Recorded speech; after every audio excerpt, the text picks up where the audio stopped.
राजा के यहाँ बुद्ध का जन्म हुआ। पिता ने ज्योतिषियों को बुलाकर भविष्य पूछा। उन्होंने कहा, या तो ये सम्राट होगा और या तो ये साधु होगा। एक तरह से देखा जाए तो सच्चा सम्राट भीतर से साधु ही होता है।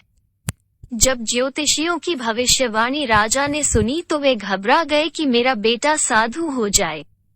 ऐसा ठीक नहीं होगा।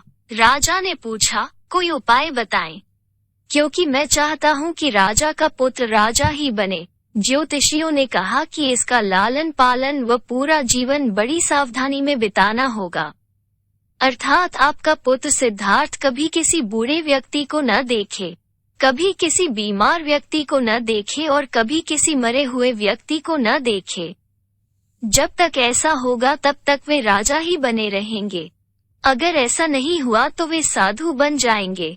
राजा शुद्धोधन ने अपने पुत्र सिद्धार्थ के लिए बढ़िया से बढ़िया, बड़े बड़े महल, अच्छे से अच्छा भोजन, दास दासियां और खाने पीने के सामान आदि वस्तुओं के ढेर लगा दिए। पिता ने पुत्र को सुख सुविधाओं में इतना उलझा दिया कि उसे बाहर का संसार याद ही नहीं आया।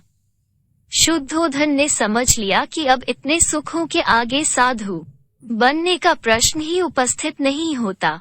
वे निश्चित हो गए। राजा शुद्धोधन ने बिल्कुल पक्की व्यवस्था कर रखी थी कि उनका पुत्र सिद्धार्थ जीवन में कभी भी वृद्ध, बीमार और मृतक व्यक्ति को देख न सके, क्योंकि वे अपने पुत्र को खोना नहीं चाहते थे। सिद्धार्थ का जीवन ऐश्वर्य और सुख सुविधाओं में बीत रहा था। उनके जवान होने पर एक सुंदर कन्या यशोधरा से उनका विवाह हो गया। विवाह हो जाने पर शुद्धोधन की आधी चिंता मिट गई। अब तो शादी हो गई, अब कहाँ जाएगा? अब तो मेरा पुत्र बंधन में बांध गया है, अब उसके कहीं जाने का सवाल ही नहीं उठता। 1 वर्ष बाद बेटे का भी जन्म हो गया।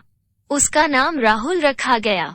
अब राजा शुद्धोधन को बिल्कुल पक्का विश्वास हो गया कि अब ये कहीं नहीं जा सकता। एक दिन सिद्धार्थ ने कहा कि पिताजी, आज तक मैंने कभी अपनी राजधानी नहीं देखी, आपकी आज्ञा हो तो आज देख आऊं।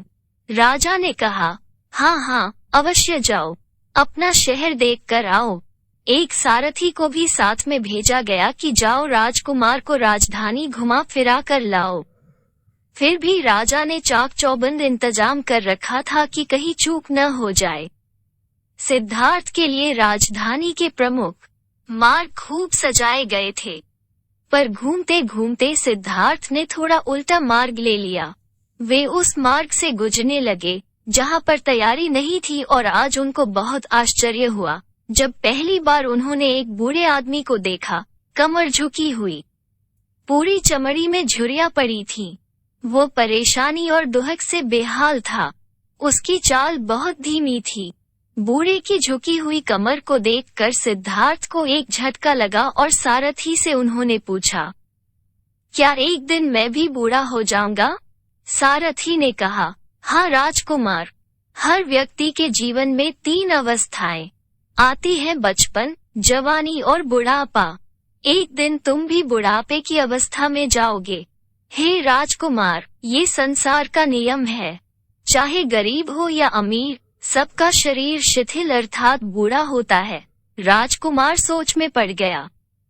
सारथी ने रथ को आगे बढ़ाया तो कुछ दूरी पर एक बीमार व्यक्ति मिला जो रोगों से घिरा हुआ था।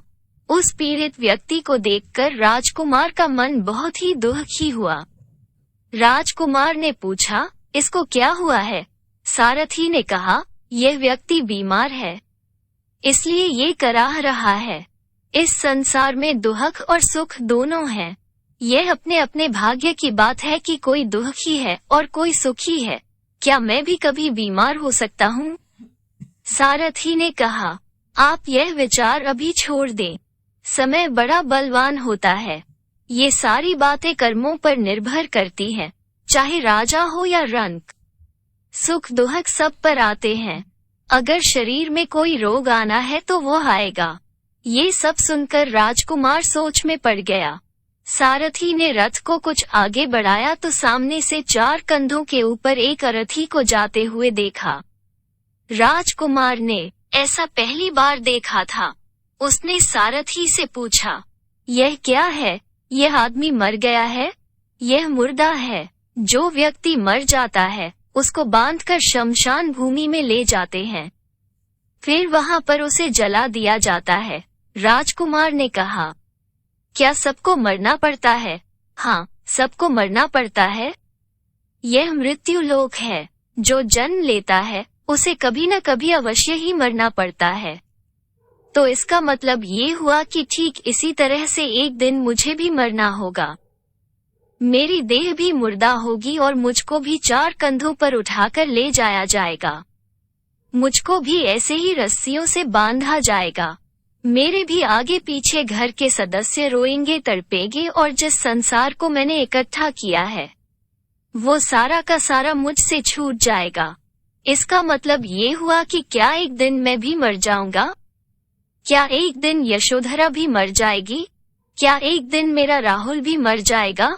सारथी ने कहा, हाँ राजकुमार, एक दिन मैं भी मरूंगा, आप भी मरेंगे, यशोधरा भी मरेगी और राहुल भी मरेगा, क्योंकि यह सब मरने के लिए ही पैदा होते हैं। उस रात सिद्धार्थ सो न सके। सोचने लगे कि क्या संसार में इतना दुहक है, रोग है, बुढ़ापा है, और ऐसे में मैं खा पी कर कैसे जी सकता हूँ? नहीं नहीं, ऐसा मुझसे नहीं हो सकता। मुझे खोजना होगा उस तत्व को जो दुहक, पीड़ा और शोक से रहित हो, जो भय, भ्रम और भूल से परे हो, जो अनंत आनंद से भरा हो, जिसे पाकर फिर और कुछ पाने की इच्छा न हो। सिद्धार्थ वैराग्य के शिखर तक पहुंच चुके थे। बस उसी रात को उन्होंने घर छोड़ दिया। सारथी से कहा कि नगर की सीमा से दूर ले चलो। नगर के बाहर पहुंचकर सारथी को लौटा दिया। फिर कई दिनों तक वन में चलते गए। एक घने पीपल के वृक्ष के नीचे आसन लगाकर ध्यान में लीन हो गए।